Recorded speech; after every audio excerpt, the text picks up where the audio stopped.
11 de la mañana, 16 minutitos, y por estas horas, a raíz de las declaraciones del presidente de la Nación la semana pasada, estamos todos mirando un poquito también cómo se compone el discurso presidencial, porque Javier Milei dijo: yo voy a frenar un poquito con los insultos. Y hay un estudio muy interesante de la consultora ADOC que nosotros solemos traer aquí a este programa, que se titula La provocación permanente, e indaga un poquito cómo funciona el tema de la agresión puntualmente en las redes sociales. Ellos se enfocan siempre en el estudio de las redes sociales. Así que vamos a profundizar un poco en esto porque hay unos datos realmente muy llamativos. Estamos en comunicación con Emilia Reiser. Ella es politóloga y fue coordinadora de este informe de la consultora ADOC. Emilia, ¿cómo estás? Acá Carla Pelliza te saluda. Buen día.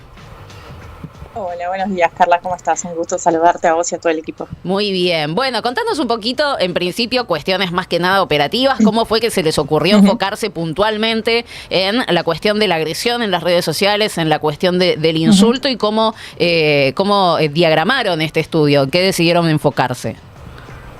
Bueno, en primer lugar, nosotros somos una consultora que analiza las conversaciones digitales en la Argentina y también a nivel latinoamericano hace ya varios años, y en ese contexto lo que veníamos viendo y observando a raíz del análisis de distintas conversaciones y el seguimiento que hacemos específicamente de la conversación en torno a Javier Milei ya hace 2 años, que la violencia en la conversación pública argentina venía incrementándose.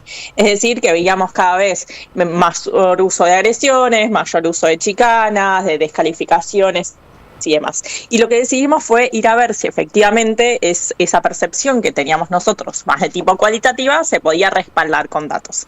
Entonces, lo que hicimos fue trabajar con nuestras herramientas de análisis de datos masivas, herramientas de Big Data, y buscamos qué nivel, qué volumen tenía el uso de ciertos insultos que son muy comunes en la Argentina y específicamente en la política. Eso quiere decir palabras que incluso, aunque de por sí no signifiquen un insulto, sean utilizadas como insulto. Por ejemplo, ñoquis, por ejemplo, otras palabras más descalificadoras que se usan sobre todo en ciertas comunidades y demás. Elegimos un grupo de esos insultos y de esas palabras y fuimos a traquear, digamos, qué era lo que había sucedido en los últimos 2 años, desde principios de 2023 a esta parte. Y lo que vimos, que un poco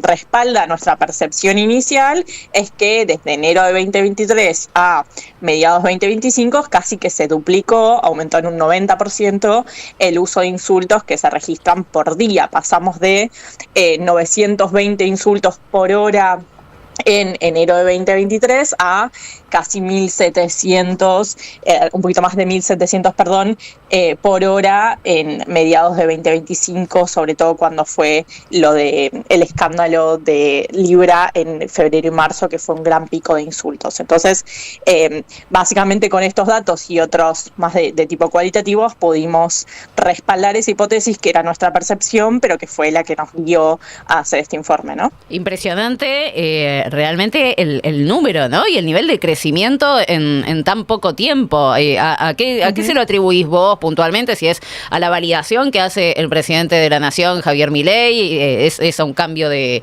época, es a que hay más usuarios en las redes sociales, no sé, pues realmente muy impresionante el nivel de crecimiento.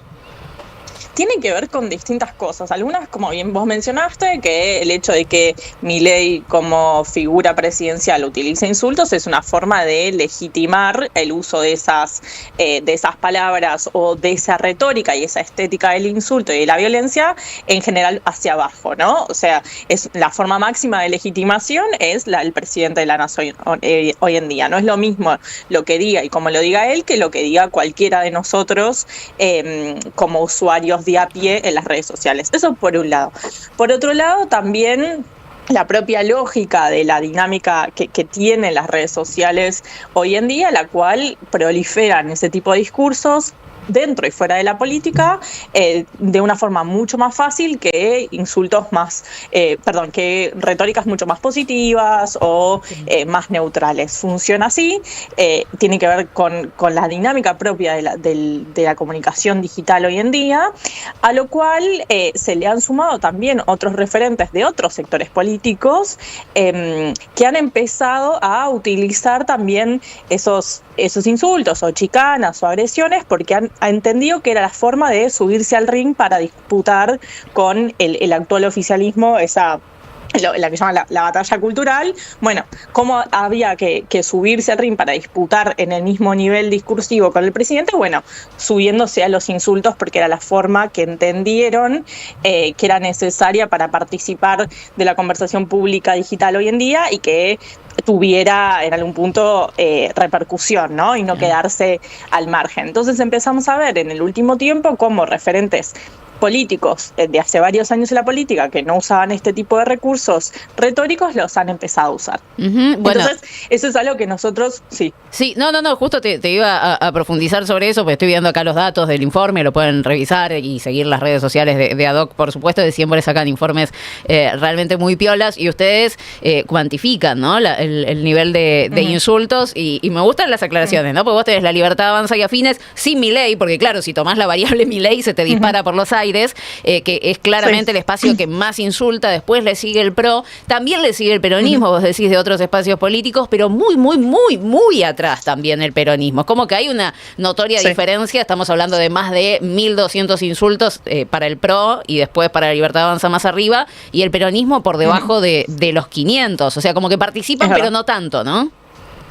No, es cierto, pero en algún punto tiene que ver con, más allá del dato cuantitativo que bien hemos mencionado, también tiene que ver con, bueno, ¿qué es lo que pasa por detrás?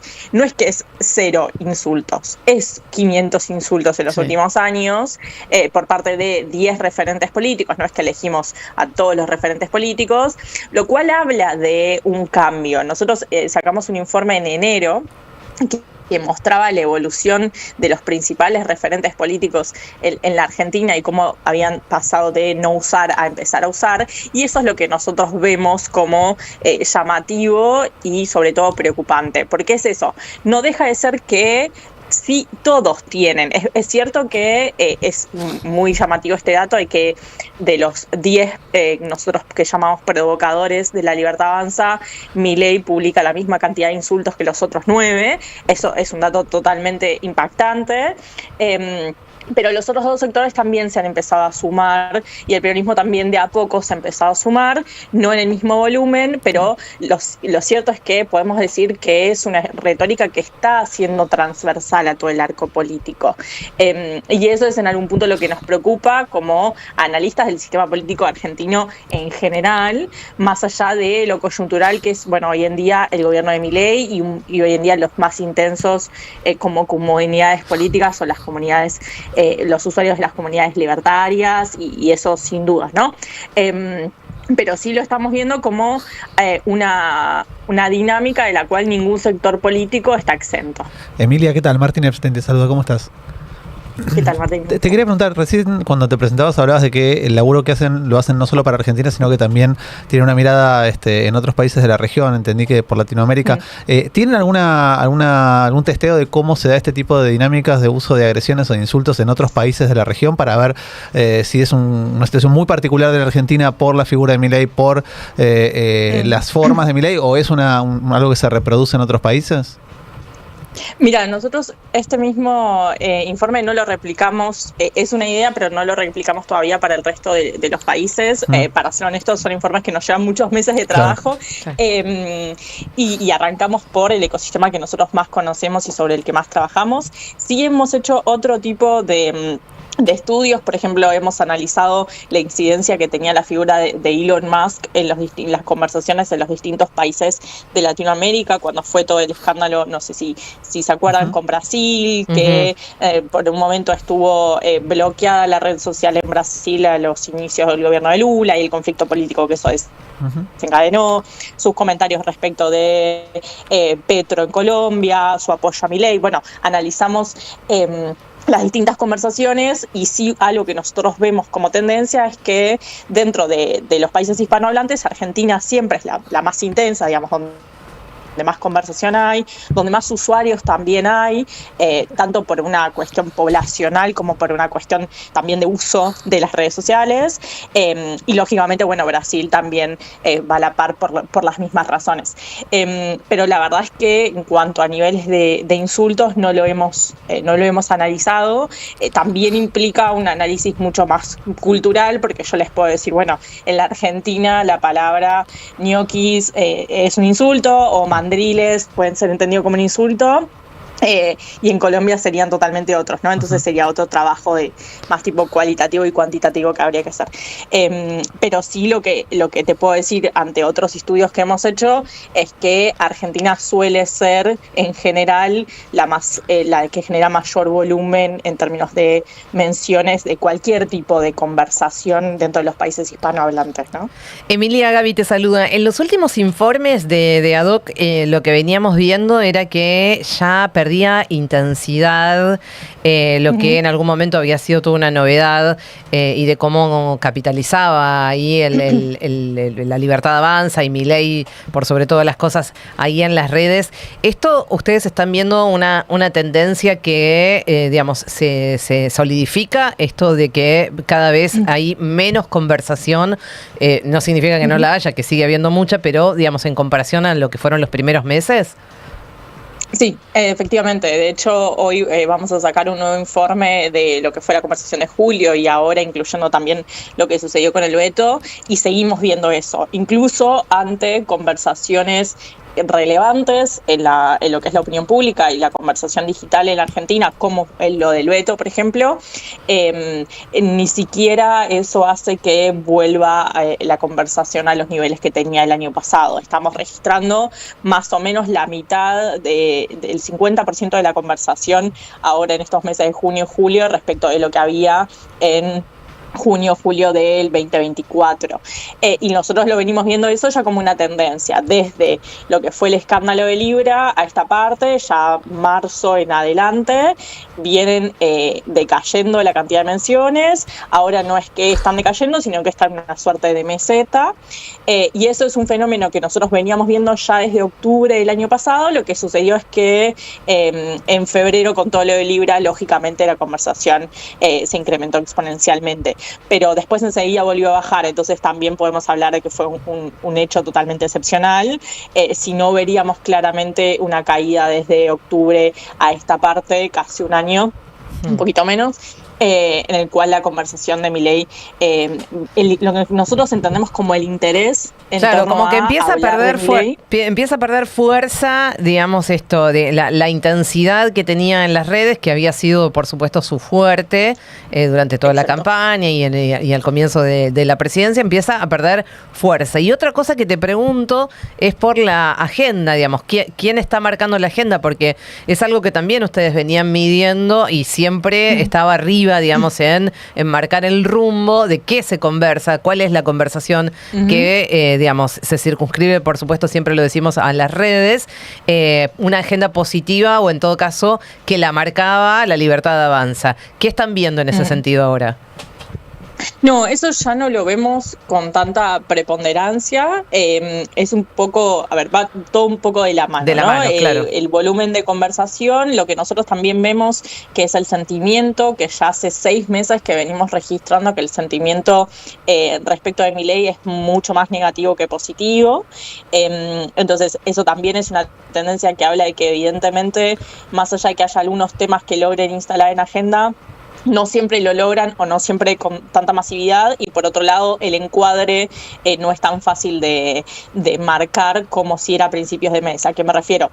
Que de cómo se hable de esos temas ya no es tan fácil de controlar para el gobierno como era a principios de mes, es decir, a principios, de la gestión o el año pasado. Es decir, pueden instalar, por ejemplo, que bajó el número de la pobreza y pueden posicionar los datos de UNICEF y pueden generar una conversación sobre eso, que no logra ser tan grande para contrarrestar las conversaciones negativas, o pueden, por ejemplo, posicionar o intentar posicionar en agenda una cadena nacional, pero eso no hace que la conversación sobre el veto se torne positiva solamente por generar esa instancia comunicacional de la cadena nacional, o tratar de enmarcar, que para eso en definitiva estuvo la cadena, tratar de enmarcar cómo debía ser entendido el tema del veto. Bueno, eso no surgió efecto porque lo que nosotros vemos es que la conversación sobre el veto, 7 de cada 10 menciones sobre el veto son negativas para con Milei. Entonces,